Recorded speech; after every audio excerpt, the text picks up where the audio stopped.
ஸ்வாகதா அப்படின்ற சிங்கர் அவங்க என்ன சொல்றாங்கன்னா, எனக்கு ஒரு மியூசிக் டைரக்டர் பாலியல் தொல்லை கொடுத்தாரு, அவருடைய ஸ்டூடியோலயே நடந்தது அப்படின்றது சொல்றாங்க. யார் அவங்க, எங்க இருந்து வந்திருக்காங்க? ஸ்வாகதாங்கிற பாடகி பார்த்தீங்கன்னா ரொம்ப பிரபலமான பாடகியே எனக்கு தெரில. தமிழ் சினிமாவில் இருக்காங்களானே தெரில, அதுதான் உண்மை. அவங்க தான் இன்னைக்கு டாக் ஆஃப் த டவுனாக மாறி இருக்காங்க. காரணம், பிரபலமாக இருக்கிற ஒரு இசையமைப்பாளர். ஒரு பற்றின சில தகவல்கள்லாம் வருது. சினிமா துறையில் யார் அந்த இசையமைப்பாளர் அப்படின்னு நம்ம விசாரித்தா, அதாவது 2 எழுத்து, தமிழில் 2 எழுத்து, பின்னாடி இனிஷியல் 2 எழுத்து. ரெக்கார்டிங் ஸ்டுடியோன்னு சொல்லுவாங்க. அந்த ஸ்டுடியோக்குள்ளே நான் சின்னதாக ஒர்க் பண்ணிட்டு இருக்கும்போது அந்த இசையமைப்பாளர் வந்து கதவை பூட்டிட்டு என்னோட வந்து தப்பாக நடந்துக்கிட்டாரு. சிசிடிவி எல்லாம் அங்கே இருக்குது. அந்த சிசிடிவியில் இந்த ஃபுட்டேஜ் எல்லாம் ரெக்கார்ட் ஆகும். இதெல்லாம் வந்து காப்பி பண்ணி அடுத்தடுத்த நாள் வந்து பார்ப்பாரு. ஒரு மாதிரி காம வெறியன் மாதிரி நடந்துக்குவார். கிட்டத்தட்ட எஃப்டின் ஃபைல்ஸ்க்கு ஈக்குவலாக சொல்கிறாங்க. ஸோ இங்கே நிறையா வந்து மர்ம முடிச்சுகள் இருக்குது அந்த ஸ்டுடியோவில். அந்த இசையமைப்பாளரை சுற்றி வந்து பல பின்னணிகள், இந்த மாதிரியான விஷயங்கள் இருக்குது. அந்த வழிகளை சொல்லும் போதே பார்த்தீங்கன்னா அவங்க வந்து கையெல்லாம் நடுங்குது, அழுகுறாங்க. 7 வருஷம் கடந்துடுச்சு. 7 வருஷம் கடந்து கூட அவங்களுடைய மனசில் அந்த வேதனை இருக்குது, அந்த துன்பம் இருக்குது, காயப்பட்டிருக்காங்க. அந்த இசையமைப்பாளர் என் தொட்ட இடங்கள் இருக்கு பார்த்தீங்களா, என்னோட உடம்புல தொட்ட இடங்கள் எல்லாம் தோள்களை உரித்து எடுத்துட்டு புது தோலை வளர்த்துக்கிட்டேன் அப்படின்னு சொல்கிறாங்க. நான் தப்பிச்சு வந்து இன்னைக்கு ரிஷிகேஷ்ல இருக்கேன் 7 வருஷமா அப்படின்னு சொல்றாங்க. தப்பிச்சு ஓடுற அளவுக்கு இங்க வந்து சட்டம் ஒழுங்கு வந்து கெட்டு போல நம்ம தமிழ்நாட்டில். அந்த தப்பை வந்து தெரிஞ்சே பண்றான் அப்படின்னா அவன் தண்டிக்கப்படணும். சட்டப்படி அவருக்கு அந்த அந்த அந்த நபர் மேல நடவடிக்கை எடுக்கிறதுக்கு இவங்க புகார் கொடுத்துருக்கலாம். 7 வருஷத்துக்கு முன்னாடி கொடுக்கல, அட்லீஸ்ட் இப்பயாவது கொடுக்கணுங்கிறது நம்மளுடைய விஷயம், வேண்டுதலா இருக்கு. ரெட்ரோ மீடியா நேயர்கள் வணக்கம். இந்த ஒரு இன்ட்ரெஸ்டிங்கான கான்வர்சேஷன்ல நம்ம கூட ஆஸ்கார் மூவிஸ் ப்ரொடியூசர் பாலாஜி பிரபு சார். சார் வணக்கம். வணக்கம், வெல்கம் டு ரெட்ரோ மீடியா. நன்றி. சமீபத்தில் பார்த்தீங்கன்னா ஸ்வாகதா அப்படின்ற சிங்கர் அவங்க என்ன சொல்றாங்கன்னா, எனக்கு ஒரு மியூசிக் டைரக்டர் பாலியல் தொல்லை கொடுத்தாரு, அவருடைய ஸ்டூடியோலயே நடந்தது அப்படின்றது சொல்றாங்க. எனக்கு ஃபர்ஸ்ட் ஆஃப் ஆல் என்னன்னா, ஸ்வாகதாவுடைய பாடல்கள் கேட்டிருக்கேன், பட் இவங்க தான் பாடியிருக்காங்கன்றது எனக்கு பெரிய அளவில் தெரியல. யார் அவங்க, எங்கேருந்து வந்திருக்காங்க, இப்போ என்ன பண்ணிக்கிட்டு இருக்காங்க, இந்த சம்பவம் ஏன் நடந்தது? ஸ்வாகதாங்கிற பாடகி பார்த்தீங்கன்னா ரொம்ப பிரபலமான பாடகியே எனக்கு தெரில.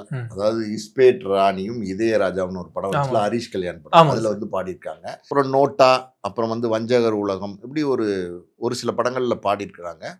200 பாடல்கள் பாடியிருக்கிறதா சொல்கிறாங்க. எனக்கு அந்த அளவுக்கு பாடல்கள் பாடியிருக்கிறாங்களான்னு தெரில. அப்படி வந்து ஸ்வாகதாங்கிற ஒரு பாடகி தமிழ் சினிமாவில் இருக்காங்களானே தெரில, அதுதான் உண்மை. இப்போ நேத்திலேருந்து பார்த்தீங்கன்னா அவங்க தான் இன்றைக்கி டாக் ஆஃப் த டவுனாக மாறி இருக்காங்க. காரணம், அவங்க வந்து ஒரு யூடியூப் சேனலுக்கு வந்து பேட்டி கொடுத்துருக்குறாங்க. அந்த பேட்டியில் அவங்க என்ன சொல்லியிருக்காங்க அப்படின்னா, இன்றைக்கி சினிமாவில் பிரபலமாக இருக்கிற ஒரு இசையமைப்பாளர், ஒரு பற்றின சில தகவல்கள்லாம் வருது. சினிமா துறையில் யார் அந்த இசையமைப்பாளர் அப்படின்னு நம்ம விசாரித்தா, அதாவது 2 எழுத்து, தமிழில் 2 எழுத்து, பின்னாடி இனிஷியல் 2 எழுத்து. அப்படி ஒரு இசையமைப்பாளர், இளம் இசையமைப்பாளர் தான், ரொம்ப பிரபலமான இசையமைப்பாளர். அவர் கார் கூட எல்லோ கலர்ல இருக்குன்றாங்க. அவரா சார்? அது எனக்கு தெரியல. ஆனால் வந்து பார்த்தீங்கன்னா நிறைய வந்து பார்த்தீங்கன்னா பிரபலமான படங்களுக்கு இசையமைச்சிருக்கிறாரு. ஸோ அவரை பற்றி இப்படி ஒரு சர்ச்சையான ஒரு பேட்டி. அது என்ன அப்படின்னா, 7 வருஷத்துக்கு முன்னாடி நடந்த சம்பவம். என்ன சொல்கிறாங்கன்னா, நான் அந்த ஸ்டுடியோவில் வந்து ஒர்க் பண்ணேன், A to Z எல்லாமே நான் பார்த்துக்கிட்டேன், ஆர்கனைசர் மாதிரி நான் பார்த்துக்கிட்டேன். ஸோ அதுக்கு வந்து பார்த்திங்கன்னா அந்த ஸ்டுடியோவில் எனக்கு ஒரு சம்பளம் கொடுத்தாங்க. அந்த சம்பளமே சரியாக கொடுக்கல. எங்கிட்டையும் வந்து பார்த்திங்கன்னா சில பணங்கள்லாம் வாங்கியிருக்காரு. இஎம்ஐ கட்ட முடியல, ஒரு காஸ்ட்லி காருக்கு வந்து இனிஷியலாக பணம் கட்டணும், அப்படிலாம் எங்கிட்டையும் பணம் வாங்கியிருக்காரு. ஸோ இப்படி இருக்கிற சூழ்நிலையில் ஒரு நாள் வந்து அந்த ரெக்கார்டிங் ஸ்டுடியோன்னு சொல்லுவாங்க. அது எப்படின்னா, டோட்டலாக பார்த்தீங்கன்னா சவுண்டு ப்ரூஃபாக இருக்கும். நீங்கள் வந்து வெளியில் இருக்கிற சத்தம் உள்ளே வராது, உள்ளே இருக்கிற சத்தம் வெளியில் போனால் பரவாயில்ல, ஆனால் உள்ளே இருக்கிற சத்தமும் வெளியில் போகாது. ஸோ அதுதான் சவுண்ட் ப்ரூஃப் பண்ணியிருப்பாங்க. ஸோ ரெக்கார்டிங் பண்ணும்போது வெளி சத்தம் எதுவும் வந்துடக்கூடாதுன்றதுனால அந்த ஸ்டுடியோக்குள்ளே நான் சின்னதாக ஒர்க் பண்ணிகிட்டு இருக்கும்போது அந்த இசையமைப்பாளர் வந்து கதவை பூட்டிட்டு என்னோட வந்து தப்பாக நடந்துக்கிட்டாரு அப்படிங்கிற மாதிரி சொல்லியிருக்காங்க. பாலியல் துன்புறுத்தல், என்னை வச்சு தப்பான விஷயங்கள்லாம் பண்ணார். நான் வந்து எப்படியோ வந்து அதை அவர்கிட்ட தப்பிக்கிறதுக்காண்டி நிறையா போராட்டங்கள்லாம் பண்ணேன். ஆனாலும் அங்கேருந்து என்னால் எஸ்கேப் ஆக முடியல. கத்தி கதர்னா கூட சவுண்ட் ப்ரூஃப் ஸ்டுடியோ இருக்கிறதுனால அது வெளியிலையும் கேட்கறதுக்கு வாய்ப்பு இல்லாத சூழ்நிலை இருந்துச்சு. அவர் அந்த சிசிடிவியெல்லாம் அங்கே இருக்குது. அந்த சிசிடிவியில் இந்த ஃபுட்டேஜ் எல்லாம் ரெக்கார்ட் ஆகும். இதெல்லாம் வந்து காப்பி பண்ணி அடுத்தடுத்த நாள் வந்து பார்ப்பார், சிஸ்டமில் வந்து பார்ப்பார். ஒரு மாதிரி காம வெறியன் மாதிரி நடந்துக்குவார். இது இல்லாமல் வந்து பல பின்னணி பாடகிகள் அங்கே வரவங்களுக்கு, பல பேர் வாய்ப்பு கேட்டு வர பெண்களுக்கு இன்னும் பக்கம் வந்தால் இந்த மாதிரி துன்புறுத்தல் நடந்திருக்கு. அதையெல்லாம் காப்பி பண்ணி போட்டு சிஸ்டத்தில் போட்டு ரசிப்பார். இன்னொரு பக்கம் பார்த்தீங்கன்னா கோரஸ் பாட வருவாங்க சின்ன பொண்ணுங்க, ஒரு 10 வயசு 12 வயசு இந்த மாதிரி பெண்கள் கோரஸ் பாட வரும்போது அந்த ஸ்கூல் கோயிங் ஸ்டூடெண்ட்ஸ் இருப்பாங்கல்ல, கோரஸ் பாட வந்தாங்கன்னா அவங்கள வந்து ஒரு மாதிரி ஒரு தவறான பார்வையில் சிசிடிவி ரெக்கார்டிங்கை போட்டு பார்த்து ரசிப்பார். ஒரு காம பார்வையில் ஒரு தவறான ஒரு கண்ணோட்டத்தில் பார்ப்பார். மொத்தத்தில் பார்த்தீங்கன்னா அவர் ரொம்ப தப்பான ஆள். ஒரு பீடோ ஃபைலாக இருந்திருக்கு. ஆமாம், கிட்டத்தட்ட எஃப்டின் ஃபைல்ஸ்க்கு ஈக்குவலாக சொல்கிறாங்க அவங்க. ஸோ இங்கே நிறையா வந்து மர்ம முடிச்சுகள் இருக்குது அந்த ஸ்டுடியோவில். அந்த இசையமைப்பாளரை சுற்றி வந்து பல பின்னணிகள் இந்த மாதிரியான விஷயங்கள் இருக்குது. பல பெண்கள் வந்து அந்த இசையமைப்பாளரால் பாதிக்கப்பட்டிருக்காங்க அப்படிங்கிறத அவங்க சொல்கிறாங்க. இப்போ சமீபத்தில் கூட பார்த்தீங்கன்னா ஒரு பெண் அவரால் பாதிக்கப்பட்ட ஒரு பாடகி எங்கிட்ட ஃபோன் பண்ணி தொலைபேசி உரையாடலில் கதறி அழுதாங்க, வேதனைப்பட்டாங்க அப்படின்னு சொல்கிறாங்க. ஸோ இதுதான் அவங்க அந்த குற்றச்சாட்டு அந்த இசையமைப்பாளர் மேலே வச்சுருக்காங்க. இது இன்னைக்கு பார்த்தீங்கன்னா பயங்கர வைரல் ஆகிட்டு இருக்கு. யார் அந்த இசையமைப்பாளர் அப்படிங்கிறதும் இன்னைக்கு வந்து பெரிய பேச்சாக இருக்குது. அவங்க அந்த இசையமைப்பாளர் பேரை சொல்லலை. இவ்வளோ தூரம் சொல்கிற அவங்க அந்த இசையமைப்பாளர் பேரையும் சொல்லியிருக்கலாம். ஏன் சொல்லலை, என்ன காரணங்கள் நமக்கு தெரில, சொல்லலை. அப்படி இருக்கும்போது சினிமா துறையிலே இருக்கும்போது நம்ம விசாரித்தோம். அதுதான் நான் சொன்னேன்ல, ஒருத்தர் அந்த மாதிரி ஒரு நபர் வந்து அடையாளப்படுத்துகிறாங்க. அது உண்மையா, அப்படி நடந்துதா, அப்படி நடக்குதா, ஒரு ஸ்டுடியோவில் வந்து அப்படி நடக்குமா, இப்படி பலவிதமான கேள்விகள் நமக்குள்ளே இருக்குது. பட் இருந்தாலும் அவங்க வந்து பதிவு பண்ணியிருக்காங்க. அதாவது ஒரு பாதிக்கப்பட்ட பெண், அவங்களுடைய வேதனை, அவங்க வந்து 7 வருஷத்துக்கு முன்னாடி நடந்த சம்பவம். அவங்க வந்து 7 வருஷத்துக்கு முன்னாடி இந்த சம்பவம் நடந்ததுலேருந்து நான் வந்து ஒரு மன அழுத்தத்தில் இருந்தேன், என்னால் அதுலேருந்து விடுபட முடியல. ஒரு பெரிய ஒரு ட்ராமான்னு சொல்லுவாங்க. எப்படின்னா ஒரு ஒரு இந்த மாதிரி எதிர்பார்க்காத ஒரு சம்பவம் ஒரு பெண்ணுக்கு திடீர்னு நடக்கும்போது அந்த மாதிரியான ஒரு விபத்து, அது கிட்டத்தட்ட விபத்துன்னு சொல்கிறதா, அது வந்து என்னன்னு சொல்கிறது தெரியல. அப்படி ஒரு எதிர்பார்க்காத ஒரு துன்புறுத்தல், அது வந்து எதிர்பார்க்காத துன்புறுத்தல் எதிர்பார்க்காத நபர்கிட்டருந்து வரும்போது அது ஒரு பாதிப்பை ஏற்படுத்தும். பெண் தானே அவங்க, பாவம், அவங்க வேதனையை வெளிப்படுத்தியிருக்கிறாங்க. அவங்க வந்து அவங்களுடைய அந்த அந்த வலிகளை சொல்லும் போதே பார்த்தீங்கன்னா அவங்க வந்து கையெல்லாம் நடுங்குது, அழுகுறாங்க.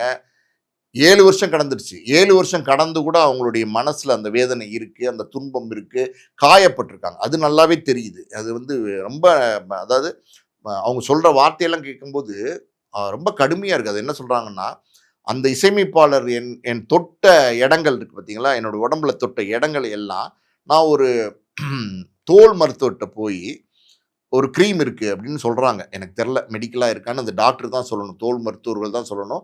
அதை வாங்கி நான் பூசி பழைய அவர் தொட்ட அந்த தோள்களை உரித்து எடுத்துட்டு புது தோலை நான் வளர்த்துக்கிட்டேன் அப்படின்னு சொல்கிறாங்க. அந்த அளவுக்கு காயப்பட்டிருக்கிறாங்கன்னு நினைக்கிறேன். மனசு எந்த அளவுக்கு உடஞ்சு போயிருக்குங்கிறது உண்மைதான். அதில் வந்து ஒரு பெண் அப்படின்னும் போது அவங்களுடைய அது இல்லாததை சொல்ல வேண்டிய அவசியம் இல்லை. கண்டிப்பா 7 வருஷம் கடந்து சொல்கிறாங்க. ஏன் 7 வருஷம் கடந்து சொல்கிறாங்க, இது அன்னைக்கே சொல்லியிருக்கலாமே அப்படிங்கிற சில கேள்விகளும் அதுக்கு பின்னாடி இருக்குது. ஒரு சில பேரால உடனே ஒரு சில விஷயங்களை பேச முடியாது சார். இல்ல, அதாவது வந்து தம்பி, ஒரு விஷயம் என்னன்னா, இது வந்து அவங்க வந்து பாதிக்கப்பட்ட பெண், அவங்களுடைய மனதில் வந்து வலிகள், வேதனைகள், சுமைகள் எல்லாம் இருக்கும். அதாவது உடல் அளவில் ஏற்பட்ட பாதிப்பு மனதளவில் ஒரு வடுவா மாறிடுச்சுன்னா அதுலேருந்து அவங்களால வெளியில வர முடியாது, கடந்து வர முடியாது. கவுன்சிலிங்லாம் கூட போய் தான் இன்னைக்கு வந்து நான் வந்து இதை பத்தி பேசியிருக்கேன். இருக்கேன். ரிஷிகேஷ்ல இருக்காங்க அவங்க. ஒரு ஆடை தயாரிக்கிற நிறுவனம் வந்து நடத்திட்டு இருக்கிறாங்க. இன்னைக்கு நல்லபடியா இருக்கிறாங்க. இன்னைக்கு வந்து பேசும்போது தெளிவாக பேசுகிறாங்க. இருந்தால் கூட அவங்கள சுற்றி ஒரு சுற்றம் இருந்திருக்கு. 4 அக்கா தங்கச்சி அவங்க இருந்திருக்கிறாங்க. 4 பெண்கள், அவங்க அப்பா அம்மா 4 பெண்கள். 4 பெண்களில் ஒருத்தரை வந்து நம்ம அடையாளப்படுத்த முடியும். அது யாருன்னா மாயா. இந்த பிக் பாஸ்ல வந்து கலந்துக்கிட்டாங்க இல்லையா, விக்ரம் படத்தில் நடிச்சிருக்காங்க. லோகேஷ் கனகராஜோட படத்தில் வந்து உதவி இயக்குனராக வேலை பார்த்துருக்காங்க. ஸோ அவங்கள பற்றி ஒரு பார்வை என்ன அப்படின்னா, ஒரு தைரியமான பொண்ணு. மாயான்னா தைரியமான பொண்ணு தான் அப்படிங்கிற ஒரு பார்வை வந்து இருக்குது.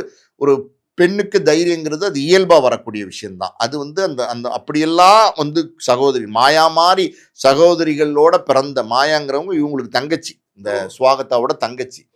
இவங்க சகோதரிகளோட பிறந்த ஒரு பெண் நினைச்சாலே பல மாற்றங்களை கொண்டு வர முடியும், எதிர்த்து போராட முடியும். ஒரு பெண் அப்படி இருக்கும். 4 பெண்கள் வந்து சகோதரிகளாக இருந்திருக்கிறாங்க. எப்போவுமே பெண்களை பொறுத்த வரைக்கும் என்னென்னா, ஏதாவது ஒரு பிரச்சனைனா அவங்களுக்குள்ள எப்போவுமே பேசிப்பாங்க. பெண்கள் தனக்குள்ள வேதனைகளை வந்து தாய்கிட்ட வந்து சொல்லுவாங்க. தகப்பட்ட சொல்ல மாட்டாங்க, அண்ணன் தம்பிகிட்ட சொல்ல மாட்டாங்க, ஆனால் தாய்கிட்ட சொல்லுவாங்க. ரொம்ப நெருக்கமான இருக்கிற தோழிகிட்ட சொல்லுவாங்க. அவங்க ஏதாவது இந்த மாதிரி காயங்கள் ஏற்பட்டுச்சுன்னா, இந்த மாதிரி விபத்து நடக்கக்கூடாத ஒரு அசம்பாவிதம் நடந்துச்சுன்னா, இதெல்லாம் வந்து அவங்க சொல்லுவாங்க. இதெல்லாம் வழக்கமாக வந்து உள்ளது தான். அப்படி இருக்கும்போது அவங்களுக்கு வந்து அப்பா, அம்மா, சகோதரிகள், அன்னைக்கு நண்பர்கள் இருந்திருப்பாங்க, குடும்பத்தில் சொந்தக்காரவங்க இருந்திருப்பாங்க, யாராவது ஒரு போலீஸ் ஆஃபீஸர் தெரிஞ்சிருக்கலாம். ஏதோ ஒன்று அவங்க வந்து யார்கிட்டையாவது கலந்து ஆலோசனை பண்ணி அவங்க பாதிக்கப்பட்டிருக்காங்கன்ற மாற்று கருத்து கிடையாது. அவங்களால வந்து வெளியில் வந்து வெளிப்படையாக வந்து அன்னைக்கு அது சொல்லக்கூடிய சூழ்நிலையில் இல்லாமல் இருந்திருக்கலாம். அதுலேயும் நமக்கு மாற்று கருத்து கிடையாது. ஆனால் இந்த குடும்பத்தோடு ஆலோசிக்கும் போது அன்னைக்கே வந்து ஒரு புகார் கொடுத்துருக்கலாமே. போலீஸில் நீங்கள் இந்த வந்து புகாராக அன்னைக்கு நடந்தப்பே நீங்கள் கொடுத்துருந்தீங்கன்னா இமீடியட்டாக அந்த வழக்கை வந்து போலீஸ் வந்து விசாரிச்சிருப்பாங்க. சிசிடிவி ஃபுட்டேஜ் காப்பி பண்ணுறாருன்னு சொல்கிறாங்க. அப்போ அதை வந்து ஒருவேளை டெலீட் பண்ணிட்டா கூட அது ரெக்கவரி சாஃப்ட்வேரில் வந்து எடுக்கிறதுக்கான வசதிகள்லாம் இன்றைக்கி வந்துருச்சு. ஸோ இப்போ எடுத்திருப்பாங்க. அது விசாரணை பண்ணியிருப்பாங்க. அந்த ஸ்டுடியோவில் யார் யார் வந்து போகிறாங்க, பெண்கள் என்ன காரணத்துக்காண்டி வந்து போகிறாங்க, அவங்களுக்கு இந்த மாதிரி துன்பங்கள் நடந்திருக்குன்னு இவங்க சொல்கிறாங்க. பல பெண்களுக்கு எனக்கு நடந்த மாதிரி நடந்திருக்குன்னு இவங்க பதிவு பண்ணுறாங்க. ஸோ அப்படி நடந்திருக்கா அப்படின்ற விசாரணைகள்லாம் தெரிஞ்சால் நிச்சயமாக பார்த்தீங்கன்னா இன்றைக்கி வந்து அந்த அந்த இசையமைப்பாளரை கைது பண்ணியிருப்பாங்க. சட்டப்படி அவங்களுக்கு வந்து என்ன தண்டனையோ அவங்க வந்து போலீஸ் வந்து நீதிமன்றத்தில் நிறுத்தி வாங்கி கொடுத்துருப்பாங்க. ஸோ அப்படி வாங்கி கொடுத்துருந்தா என்ன நடந்திருக்கும் அப்படின்னா, ஏன் நம்ம அன்றைக்கே சொல்லணும்னு சொல்கிறோம் அப்படின்னா, அப்படி 7 வருஷத்துக்கு முன்னாடி அவர் தண்டனை அவர் கொடுத்துருந்தாங்கன்னா, இன்னைக்கு அவங்க என்ன சொல்கிறாங்கன்னா, தொடர்ந்து வந்து அதை வந்து செஞ்சுக்கிட்டு வராரு அப்படிங்கிறாங்க. அப்போ ஒரு 7 வருஷத்தில் ஒரு 30-40 பெண்களோ இல்லை ஒரு 50 பெண்களோ ஒரு 20 பெண்களோ எடுத்துக்கங்களேன் பாதிக்கப்பட்டிருப்பாங்கன்னு எடுத்துக்கலாமா அவங்களால அந்த இசையமைப்பாளரால். ஸோ அந்த பாதிக்கப்பட்ட பெண்களை இவங்க வந்து காப்பாற்றிருக்கலாமே. அதை கை நழுவி விட்டாங்களே. அதுதான் இது எப்படின்னா ஒரு எப்படி சொல்றது அண்டர்ஸ்டாண்டிங் அட்ஜஸ்ட்மெண்ட் இதெல்லாம் வந்து நடக்குது, எல்லா இடங்களையும் நடக்குது. பொதுவா பாத்தீங்கன்னா ஆமா சார், எல்லாரும் சினிமாவை மட்டும் சொல்றாங்க, இது எல்லா இடத்துலயும் நடக்குது. ஐடில நடக்குது, எந்த இடத்துக்கு வேலைக்கு போனாலும் நடக்குது, எல்லா இடத்துலயும் நடக்குது தம்பி. இது வந்து எப்படின்னா நம்ம வந்து தவிர்க்க முடியல. இது வந்து நம்ம வந்து அதை நம்ம ஆதரிச்சு பேசல, பட் அது நடக்குது, பல நேரங்கள் நடக்குது. அது அட்ஜஸ்ட்மெண்ட்டே இல்லாத வந்து பெண்களும் இருக்காங்க சினிமாவில். அட்ஜஸ்ட்மெண்ட்டுங்கிறது இருக்குதா அப்படின்னா இல்லைன்னு முழுசாக நம்ம சொல்லிட முடியாது. அந்த மாதிரி ஒரு அப்படி சூழல் இருக்குது. பட் இந்த பெண்ணை பொறுத்த வரைக்கும் அந்த மாதிரி அட்ஜஸ்ட்மெண்ட் எதுலேயும் இவங்க போகல. இவங்க வந்து துன்புறுத்தப்பட்டிருக்காங்க, பாலியல் துன்புறுத்தப்பட்டிருக்காங்க. இவங்க வந்து இந்த பாவனாக்கெல்லாம் நடந்துச்சுல்ல, ஒரு காரில் கடத்தி, அந்த மாதிரி ஏதோ ஒன்று நடந்திருக்குன்னும் போது அதை இவங்க தைரியமாக சொல்லியிருக்கலாமே. சொன்னால் இன்னைக்கு பல பேருடைய வாழ்க்கையை வந்து காப்பாற்றிருக்கலாமே. பல பேர் வந்து அந்த அந்த காமகன்ட்டு வந்து அவங்க வந்து காப்பாற்றிருக்கலாமே. அது ஒரு பக்கம். இன்னொரு பக்கம் பார்த்தீங்கன்னா 7 வருஷத்துக்கு முன்னாடி நடந்த இந்த சம்பவத்தை இன்னைக்கு வெளிப்படுத்துகிறாங்க. இன்னைக்கு திடீர்னு வெளிப்படுத்துறதுக்கு காரணங்கள் என்ன? 7 வருஷமா அதை வந்து மறைச்சிட்டாங்க, அது வேண்டான்னு நினச்சிட்டாங்க, அதை கடந்துட்டாங்க, அதுலேருந்து வெளியில் வந்துட்டாங்க. இன்னைக்கு வந்து ஒரு நல்ல ஒரு நிறுவனத்தை நடத்தி ஒரு ஒரு தனியாக அவங்க சம்பாதிக்கிற அளவுக்கு வந்துட்டாங்க. ஸோ திடீர்னு 7 வருஷம் கழித்து இதை வந்து வெளிப்படுத்தியிருக்கிறாங்க. வெளிப்படுத்தினவங்க வந்து வெளிப்படையாக இவ்வளோ தூரம் வெளிப்படையாக பேசினவங்க அந்த இசையமைப்பாளர் பேரையும் சொல்லியிருந்தா இன்னும் கூட வந்து போலீஸே வந்து தன்னிச்சையாக ஒரு வழக்கு பதிவு பண்ணி இல்லை அவங்களே கூப்பிட்டு விசாரிச்சு நம்ம இப்படி ஒரு விஷயத்த சொல்லியிருக்கிறீங்களே. ஏன்னா இன்னைக்கு சோஷியல் மீடியாவில் வைரல் ஆகிட்டு இருக்கு. அதாவது இது வந்து அந்த பெண்ணுக்கு மட்டும் நடந்தா சொல்லலை, பல பெண்களுக்கு நடந்திருக்குன்னு சொல்றாங்க. முக்கியமா குழந்தைகளுக்கும் நடந்திருக்குன்னு சொல்றாங்க. குழந்தைகளுக்கு வந்து இப்படி நடந்துச்சுன்னு அவங்க சொல்லலை. குழந்தைகளுடைய அந்த பாடக்கூடிய கோரஸ் வீடியோக்களை வந்து ஒரு தவறான பார்வையில் பார்த்து ரசிப்பார் அப்படின்னு சொல்லியிருக்காங்க. ஸோ மொத்தத்தில் பார்த்தீங்கன்னா இது மாதிரி ஒரு சம்பவம் நடந்திருக்கு அப்படின்னா இது வந்து எப்படின்னா ஒருத்தருக்கு நடக்கிறதுங்கிறது வேற, ஒரு கூட்டத்துக்கே நடக்கிறதுங்கிறது வேற. அப்படி கூட்டத்துக்கே நடந்திருக்குதுன்னு சொல்லி அந்த பொண்ணையை தான் பதிவு பண்ணுறாங்க. 7 வருஷம் அவங்க வந்ததுக்கு அப்புறம் கூட இது தொடர்ந்து அந்த இசையமைப்பாளர் பண்ணிக்கிட்டு இருக்காருன்னு சொல்றாங்க. ஸோ அப்படி இருக்கும்போது இது வந்து கவனிக்கப்பட வேண்டிய ஒரு விஷயம். இது வந்து தவறா இப்படிலாம் வந்து மெட்ராஸ் சிட்டிக்குள்ள ஒரு இசையமைப்பாளர், பிரபல இசையமைப்பாளர் ஒரு ஸ்டுடியோக்குள்ள நடக்குதா அப்படின்னா நமக்கு ஆச்சரியமா தான் இருக்கு. நம்மளும் சினிமாவில் தான் இருக்கோம். நடக்காம இருக்கும், நடக்கவே நடக்காது அப்படின்னு நம்ம மறுத்தும் பேச முடியாது. ஸோ அப்படி இருக்கும்போது அந்த உண்மைகள் பல விஷயங்கள் அந்த பாதிக்கப்பட்ட பெண்ணுக்குத்தான் தெரியும். அவங்களே சொல்றாங்களா அவர் வந்து மன்னிப்புலாம் கேட்டாரு, காலெல்லாம் விழுந்தாருன்ற மாதிரிலாம் சொல்றாங்களாம். எனக்கு என்னன்னா மன்னிப்பு கேட்டார் அப்படின்ற பட்சத்துல அதுக்கப்புறம் அதை மன்னிச்சுட்டுன்னு இவங்க சொல்லியிருக்கணும், இல்லைன்னா அவர் கிளம்பி இருக்க போறது கிடையாது. அந்த இடத்துலயே அவரை தண்டிக்கணும்னு நினைச்சிருந்தா அப்பயே போலீஸை கூப்பிட்டு அவர் கம்ப்ளைண்ட் பண்ணிக்கலாம். அந்த இடத்தையும் அவங்க ஏன் ஸ்கிப் பண்ணிட்டாங்கன்ற கேள்வி வருது. இல்லை அதுதான் சில கேள்விகள் இருக்கு, இதுக்குள்ள வந்து சில கேள்விகள் இருக்கு. அவங்க வந்து தொடர்ந்து வீட்டுக்கு வந்தாரு, பல தடவை வீட்டுக்கு வந்தாரு, மன்னிப்பு கேட்க வந்தாருன்னு அவங்க சொல்லியிருக்கிறாங்க. காலில் விழுந்து மன்னிப்பு கேட்டாருலாம் அவங்க சொல்லியிருக்கிறாங்க. அதாவது ஒரு விஷயம் அந்த சைக்காலஜிக்கலாக நீங்க பார்த்தீங்கன்னா இந்த மாதிரி பாலியல் குற்றங்களோ வேற ஏதோ ஒரு குற்றங்களோ சைக்கோத்தனமா பண்றாங்கன்னு வச்சுக்கோங்க, அவங்க வந்து அந்த அதுல இருந்து அவங்களால வெளியில வர முடியாது. இது எப்படின்னா ஒரு அடிக்ஷன் மாதிரி, இது ஒரு பாதிப்பு, இதுவே ஒரு பாதிப்பு தான். இந்த மாதிரி ஒருத்தர் பண்றாரா அப்படின்னு நமக்கு தெரியல, பண்றாரு அப்படின்னா அது ஒரு பாதிப்பு தான். பல பேரை வந்து இந்த மாதிரி பாலியல் குற்றத்துக்குள்ள வன்கொடுமைக்குள்ள கொண்டு வராரு அப்படின்னா அதுவே பாதிப்பு தான், அப்படின்னு மன பாதிப்பு தான். அது ஒரு மாதிரி ஒரு அப்சஷன் சொல்லுவாங்க. ஒரு மாதிரி மனசு அதையே சுற்றி ஓடிக்கிட்டே இருக்கும், வேற எதையும் சிந்திக்காது. ஆனால் அந்த இசையமைப்பாளர் நிறைய நல்ல படங்களுக்கு பாடல்கள் போட்டிருக்காரு. பின்னணி இசையெல்லாம் ரொம்ப ரொம்ப பிரமாதமாக பின்னணி இசை வந்து போடக்கூடியவர். இன்றைக்கி வந்து நல்ல ஒரு முன்னணி இசையமைப்பாளராக இருந்துகிட்டு இருக்கிறாரு. ஸோ அப்படி இருக்கும்போது இப்படிலாம் நடந்திருக்கா அப்படின்னு நமக்கு தெரில. மன்னிப்பு கேட்க பல தடவை வந்திருக்காருன்னு சொல்கிறாங்க. பல தடவை ஒருத்தர் வந்து அப்படி நான் சொன்ன மாதிரி பார்த்தீங்கன்னா இந்த மாதிரி ஆட்கள் மன்னிப்பு கேட்பாங்களா அப்படின்னு நமக்கு தெரில. சரி, கேட்க போயிருக்காரு, குற்ற உணர்ச்சி இருக்குது அப்படின்னா அந்த குற்ற உணர்ச்சியோடு போயிருக்காரு அப்படின்னா 1-2 தடவை போயிருக்கலாம். தொடர்ந்து பல தடவை வந்திருக்காரு அப்படின்றாங்க. இந்த மாதிரி சில சந்தேகங்களும் கேள்விகளும் நமக்கு எழுது. நம்ம வந்து அந்த பாதிக்கப்பட்ட பொண்ணு பின்னாடி தான் நம்ம நிற்கிறோம். அதுதான் நியாயம், அதுதான் அறம், அதுதான் தர்மம். அவங்க வந்து ஒரு பெண்ணாக இருக்கிறாங்க. அவங்க 7 வருஷம் கழித்து ஏன் சொல்கிறாங்க அப்படின்லாம் சில கேள்விகள்லாம் இருக்குது. 7 வருஷம் கழித்து கூட அவங்க இன்னைக்கு சொல்லணும்னு நினச்சிருக்காங்க, சொல்கிறாங்க. ஆனால் நம்மளுடைய கோரிக்கை என்னென்னா, அவங்க வந்து சட்டப்படி வந்து இதை வந்து கம்ப்ளைண்ட்டாக கொடுக்கணும். அவங்ககிட்ட இந்த ஆதாரங்கள் இருக்குதுன்னு இப்பயும் சொல்கிறாங்க. ஸோ அந்த ஆதாரங்களை வந்து கொண்டு போய் போலீஸ் ஸ்டேஷனில் கொடுத்து சட்டப்படி கம்ப்ளைண்ட் கொடுத்துருக்கலாம். அன்றைக்கே செஞ்சுருக்கலாம், அன்றைக்கி ஏன் செய்யலேன்னு தெரில. தப்பிச்சு நான் வந்து தமிழ்நாட்டை விட்டு ஓடிட்டேன் ரிஷிகேஷுங்கிறாங்க. தப்பிச்சு ஓடுற அளவுக்கு இங்கே வந்து சட்டம் ஒழுங்கு வந்து கெட்டு போகல. நம்ம தமிழ்நாட்டில் போலீஸ் ஸ்டேஷன் இருக்குது.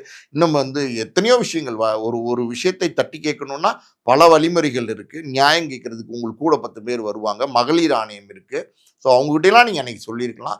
அதை விட்டுட்டு நான் தப்பிச்சு வந்து இன்றைக்கி ரிஷிகேஷில் இருக்கேன் 7 வருஷமாக அப்படின்னு சொல்கிறாங்க. இன்னைக்காவது இப்பயாவது இதை வெளிப்படுத்துறது போது அந்த அந்த அந்த பேரை வந்து சொல்ல தவிர்க்கிறாங்க. இப்போ வந்து வெளிப்படையாக வரட்டுமே, வந்து ஒரு கம்ப்ளைண்ட்டை போலீஸ் ஸ்டேஷனில் பதிவு பண்ணட்டும். அந்த இசையமைப்பாளர் மேலே இப்பயாவது வந்து நடவடிக்கை எடுக்கட்டும். இப்போ நடவடிக்கை எடுத்தால் கூட இனிமே அது யாருக்கும் நடக்காமல் தடுக்க முடியும் இல்லையா? அதையாவது அவங்க செய்யணுங்கிறது நம்மளுடைய விருப்பமாக இருக்குது. கண்டிப்பாக சார். இப்போ அந்த இன்டர்வியூலேருந்தே வரும் சார். எனக்கு என்னென்னா, இப்போ அந்த இன்டர்வியூவில் நீங்கள் சொல்கிற மாதிரி பேசுகிறாங்க. இவங்க மட்டும் இல்லை, இப்படி ஒரு பாலியல் சீண்டல் நடந்திருக்கு, இல்லை வேற ஏதோ ஒன்று தப்பாக நடந்திருக்குன்னா எல்லாருமே என்ன பண்ணுறாங்கன்னா, யாரோ ஒருத்தர் அவர் இப்படி இருப்பார் அப்படின்னு சொல்கிறாங்க. அவங்க பேரை சொல்லவே மாட்றாங்க. எனக்கு என்னென்னா, அவங்கள நீங்கள் வெளிச்சம் போட்டு காட்டணுன்றதை முடிவு பண்ணி தான் இப்படி ஒரு இன்டர்வியூ கொடுக்குறீங்க. அதுவும் மற்ற எல்லா சேனல்லையும் விட்டுட்டு ஒரு ஜேர்னலிஸ்ட் மேடம், அவங்களுடைய இன்டர்வியூ சேனல் பயங்கர ஃபேமஸ். இதுக்கு முன்னாடியும் இப்படி பல விஷயங்களை அவங்க டிஸ்கஸ் பண்ணியிருக்காங்க. கரெக்டாக அவங்கள பார்த்து அந்த இன்டர்வியூ கொடுக்குறாங்க.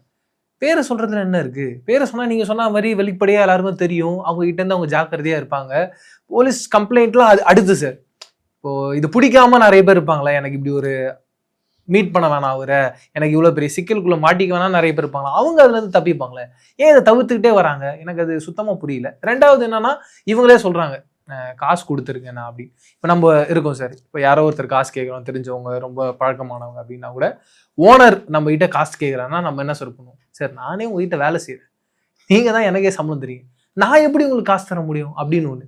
சரி, அதை ஒரு வாட்டி கூட நமக்கு வந்து ஒரு நல்ல மனசு இருக்குது அப்படின்னு கூட வச்சுக்கலாம், நம்ம காசு தரோம் அப்படின்னு. அது பல வாட்டி நடந்திருக்குன்றாங்க. அந்த காசு கொடுத்து அந்த காசுல தான் காரே வாங்கினாங்க. இப்போ ஒரு எமர்ஜென்சி உடம்பு சரியில்லைனா நீங்கள் காசு கேட்குறீங்கன்னா நம்ம காசு கொடுக்கலாம், இல்லை வேற ஏதோ ஒரு எமர்ஜென்சினா காசு கொடுக்கலாம். லக்ஸரி கார் வாங்குறதுக்கு காசு கேட்டால் காசு கொடுக்கறது, இது ஒரு மாதிரி ஏகப்பட்ட கேள்விகளை.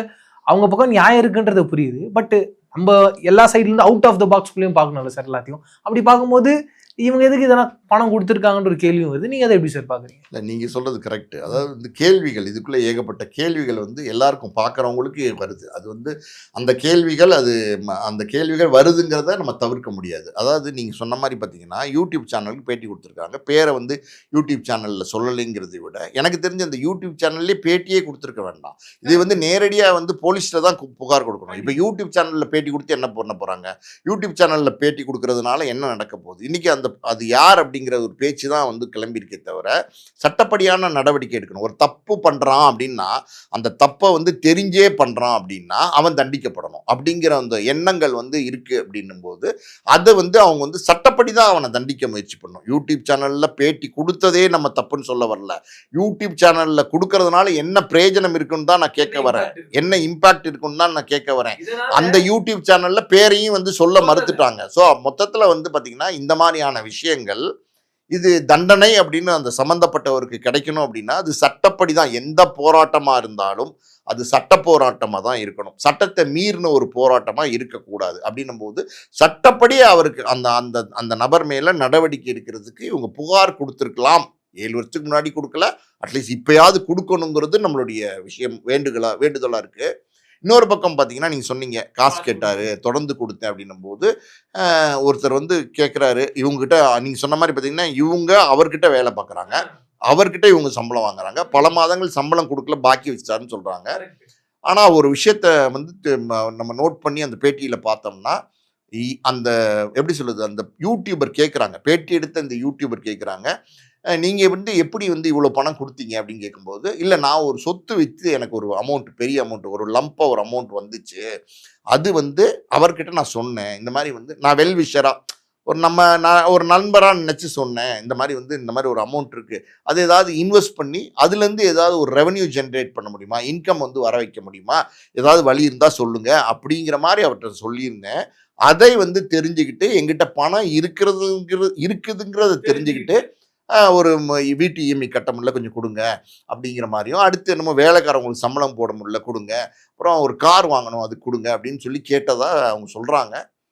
இவங்களும் வந்து உஷாராக இருந்திருக்கணும்ல. இப்போ பணம் கேட்குறாரு, இவங்களுக்கே சம்பளம் கொடுக்கல, இவங்களுக்கே சம்பளம் வரணும், அப்படி இருக்கும்போது ஒரு 40,000 கொடுத்தாங்க ஓகே, ஒரு 50,000 கொடுத்தாங்க ஓகே, ஒரு கார் காஸ்ட்லி கார் வாங்கணும்னா ஒரு ஒரு 1 கோடி ரூபா கார்னு வச்சுக்கோங்க, ஒரு பேச்சுக்கு சொல்கிறேன், அதுக்கு ஒரு 10 லட்சமாவது மினிமம் கட்ட வேண்டியிருக்கும், டவுன் பேமெண்ட் கட்ட வேண்டியிருக்கும், இஎம்ஐல போட்டிங்கன்னா கூட.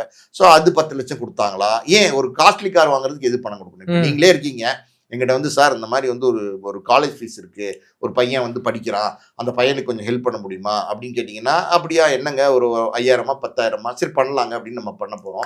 அதே நேரத்தில் சார் ஒரு பையன் வந்து பார்த்தீங்கன்னா வந்து ரொம்ப ஆசைப்பட்றான், ஒரு ரேஸ் பைக் வாங்கணும்னு ஆசைப்பட்றான், அது ஒரு 4 லட்சம், நீங்கள் கொஞ்சம் ஏதோ நீங்கள் ஒரு 50,000 கொடுத்தீங்கன்னா, வேணாம் சார் நீங்கள் ஒரு 10,000 கொடுத்தீங்கன்னா கூட போதும் அப்படின்னு கேட்டால் தருவோமா? தரமாட்டோம்ல. இயல்பு தானே, அவன் லக்ஸரியா இருக்கிறது நம்ம ஏன் காசு தருவோம்னு நினைப்போம்ல. அந்த மாதிரி சில கேள்விகள்லாம் வருது. மறுபடியும் பதிவு பண்ற ஒரு விஷயம் என்னன்னா, அவங்க பாதிக்கப்பட்ட பெண், அவங்க மன வேதனையில இருக்காங்கன்றத புரிஞ்சுக்கிறோம், நம்ம வந்து மதிக்கிறோம், அவங்கள வந்து அவங்க பக்கத்துல தான் நம்ம நின்று பேசுறோம், அவங்க நியாயத்தை தான் நம்ம வந்து நின்று பேசுறோம். ஆனாலும் இந்த மாதிரி அவங்களுடைய பேட்டியிலிருந்து சில கேள்விகள் வந்து வருது, யதார்த்தமான கேள்விகள் தான், நம்ம வந்து இதை திட்டமிட்டு கேட்கல. இந்த மாதிரி கேள்விகள்லாம் வரும்போது அதையும் மீறி ஏமாந்துருக்காங்களா, ஏமாத்திருக்காரா? சில நேரங்கள் நடக்கும். எப்படின்னா உங்களை வந்து கொஞ்சம் கொஞ்சமா வந்து தன்வசப்படுத்துவாங்க, பிரெயின் வாஷ் பண்ணுவாங்க. அவங்க சொல்றாங்க நான் வட்டி கொடுக்குறேன்னு சொன்னாரு அப்படின்னு சொல்லி ஆசைப்பட்டு கொடுப்பாங்க. இப்போ இந்த மாதிரி பார்த்தீங்கன்னா யாராவது ஒருத்தவங்க வந்து சார் நான் தெரிஞ்சவங்க பக்கத்து வீட்டுக்காரங்க கூட பார்த்தீங்கன்னா நம்மகிட்ட காசு இருக்குன்னு, நீ ஒரு 50,000 இருந்தால் கொடுங்க சார், மாதம் ஒரு 2 ரூபா வட்டி போட்டு கொடுத்துட்றேன், இல்லை ஒரு 5 ரூபா வட்டி போட்டு கொடுத்துட்றேன் அப்படின்னும் போது, ஒரு 5 ரூபா வட்டினா ஒரு 2,500 ரூபா வருதே பரவாயில்லையே, 50,000க்கு நம்ம சேவிங்ஸில் வச்சுட்டு காசு அவங்ககிட்ட கொடுப்போம், கடைசியில் அது திரும்பி வராது. அந்த மாதிரி பல நேரங்களில் நடந்திருக்கும். அது பேச்சுவாக்கில் பேசி வாங்குறது, நைஸாக கறந்து வாங்குறதுன்னு வச்சுங்களேன், அந்த மாதிரி செஞ்சாரான்னு நமக்கு தெரில. இந்த திட்டங்கள்லாம் வந்து கிரிமினலாகவும் அவர் வந்து பிளான் பண்ணியவும் பண்ணியிருக்கலாம், நம்ம அதுவும் இல்லைன்னு நம்ம மறுக்க முடியாது. பட் இருந்தாலும் இந்த இந்த இந்த இந்த இந்த இந்த பேட்டிக்கு பின்னாடி சில கேள்விகள் நமக்கு வருது. அந்த கேள்விகளுக்கு விடை தெரியணும் அப்படின்னா அது சட்டப்பூர்வமாக அவங்க வந்து அந்த இசையமைப்பாளர் மேலே புகார் கொடுத்தாதான், புகார் கொடுக்க போகிறேன், சட்டப்படி நடவடிக்கை எடுக்க போகிறேங்கிறது அந்த பேட்டியில் சொல்லியிருக்காங்க. அதை தாமதப்படுத்தாமல் உடனே செய்யணும் அப்படிங்கிறது தான் சரியா இருக்கு. ஃபைனலாக சார் எனக்கு என்னன்னா, இப்போ இந்த இன்டர்வியூ கொடுக்கறதுனால எல்லாருக்குமே ஒரு மோட்டிவ் இருக்கும் சார், எதை பண்ணுறதா இருந்தாலும். ஏன்னா ஒரு இன்டர்வியூன்னும் போது நம்ம எதுக்காக கொடுக்குறோன்றதை யோசிச்சுட்டு தான் நம்ம வந்திருப்போம். அப்படி இருக்கும்போது கண்டிப்பாக இது அவரை பயம்புறுத்தும். இவங்க கிட்ட இந்த வாங்கின காசெல்லாம் ஒரு திருப்பி கொடுக்கவும் வாய்ப்பு இருக்கு, எக்ஸ்ட்ரா கொடுக்கறதுக்கும் வாய்ப்பு இருக்கு. ஒருவேளை இது அப்படி ஒரு பாயிண்டோ, அதை யோசிச்சிருக்காங்களோ அப்படின்ற ஒரு கேள்வியும் நமக்கு வருது சார். இதை நீங்க எப்படி சார் பாக்குறீங்க? தம்பி, நம்ம எதுவுமே வந்து நம்ம யூகங்களின் அடிப்படையில் நம்ம சொல்ல முடியாது. அது இந்த விஷயம் அப்படின்னா இப்போ அந்த பெண்மணியே தான் வெளிப்படுத்தியிருக்கிறாங்க, அவங்களே அவங்களுடைய பாதிப்புகளை வந்து பேட்டியில் சொல்லியிருக்கிறாங்க. அது நீங்கள் சொன்ன மாதிரி சம்மந்தப்பட்டவருக்கு ஒரு பயத்தை ஏற்படுத்தியிருக்கும். அடுத்து என்ன நடக்குமோ, ஐயோ நம்மளை கைது பண்ணிடுவாங்களோ அப்படிங்கிற ஒரு பயத்தை ஏற்படுத்தியிருக்கும். தப்பு பண்ணியிருந்தா, அவருக்கு தப்பு பண்ணியிருந்தா நிச்சயமா ஒரு பயத்தை ஏற்படுத்தி, இல்ல அவரே பவர்ஃபுல்லா இருந்ததுன்னா பயப்பட மாட்டார். பவர்ஃபுல்லே விட்டுருங்க தம்பி, பவர் எல்லாம் அப்புறம். அதாவது வந்து நீங்க வந்து ஒரு தப்பு பண்ணீங்கன்னா சட்டப்படி நீங்க வந்து அந்த தண்டனையை அனுபவிக்கக்கூடிய காலம் ஒன்று வரும். எவ்வளவு பெரிய ஆளா இருந்தாலும் தப்பிக்க முடியாது. ஒரு உதாரணமா சொல்லணும்னா சரவண பவன் ஹோட்டல் இருக்கு இல்லையா, செயின் ஹோட்டல்ஸ், அந்த ராஜகோபால் அண்ணாச்சி அவர் நல்ல முருக பக்தர், கிருபானந்த வாரியாருடைய சொற்பொழிவு எல்லாம் கேட்டு நல்ல ஆன்மீக தேடலோட வந்து ஹோட்டல் நடத்திட்டு இருந்தாரு.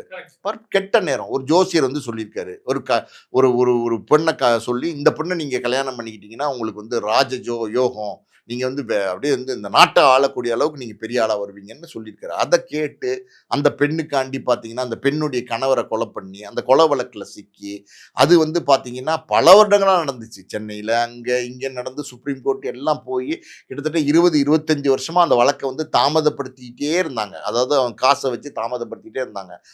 கடைசியில் வந்து நீதி வென்றது. அதாவது வந்து அவருக்கு வந்து ஆயுள் பூரா தண்டனை அப்படிங்கிற தண்டனை அவன் கிடைச்சிச்சு. அவர் கிடைச்சி அந்த தீர்ப்பு வர அன்னைக்கு பார்த்தீங்கன்னா அவர் மரண படுக்கையில் ஹாஸ்பிட்டலில் இருந்தார். அன்று இரவே வந்து பார்த்தீங்கன்னா அவர் மரணிச்சும் போனார். ஸோ எப்படியோ நீதி வென்றுச்சுல்ல. அதே மாதிரி வந்து எவ்வளோ பெரிய பணக்காரனாக இருந்தாலும் சரி, எவ்வளோ பெரிய செல்வந்தராக இருந்தாலும் சரி, எவ்வளோ பெரிய ஆளுமை உடையவனாக இருந்தாலும் சரி, எல்லா நேரங்களையும் தவறானவன் ஜெயிச்சிட முடியாது. ஏதாவது ஒரு சின்ன, அதாவது ஒரு கடப்பாறை எடுத்துகிட்டு போய் அவனை அட்டாக் பண்ண முடியாட்ட கூட ஒரு சின்ன ஒரு குண்டூசியால் அவனை வந்து தாக்கிட முடியும். அதுதான் விதி. அது மாதிரி வந்து யாராக இருந்தாலும் வந்து அந்த தண்டனை கிடைக்கும். அது கிடைக்கிறதுக்கு இவங்க தான் வந்து முன்னெடுக்கணும். நம்ம தான் அதுதான் சொல்கிறோம்ல, முன்னெடுக்கணும். பயம் இருக்குது அதெல்லாம் விட்டுருங்க. நியாயத்துக்கு போராடக்கூடிய ஒரு நிலைமைக்கு அவங்க வந்துட்டாங்க. அந்த போராட்டத்தில் அவங்க வெற்றி காணணும்னா அது சட்டப்பூர்வமான போராட்டமாக இருக்கணும். அதுதான் வந்து சரியாகவும் இருக்கும். ஓகே சார், நிறைய விஷயங்கள் பேசியிருந்தோம். பட் ஃபைனலாக எனக்கு என்னென்னா, நீங்கள் சொன்ன மாதிரி அவங்களுக்கு நடந்த விஷயம் ரொம்ப தவறான விஷயம். அவங்களுக்கு மட்டும் இல்லை, யாருக்குமே அது நடக்கக்கூடாதுன்னு தான் நம்மளுடைய கருத்தாகவும் இருக்குது. இதன் மூலயமா வந்து அவர் மட்டும் இல்லை, வேறு யாராவது இப்படி பண்ணணும்னு நினைக்கிறவங்களுக்கும் ஒரு பயம் இருக்கும். அது இந்த இன்டர்வியூ மூலயமா அவங்க தெளிவுபடுத்தியிருக்காங்கன்றது ஒரு பக்கம் சந்தோஷமான ஒரு விஷயமா இருக்குது. வேறு ஒரு இன்ட்ரெஸ்டிங்கான இன்டர்வியூவில் சந்திப்போம் சார். நன்றி, வணக்கம். நன்றி.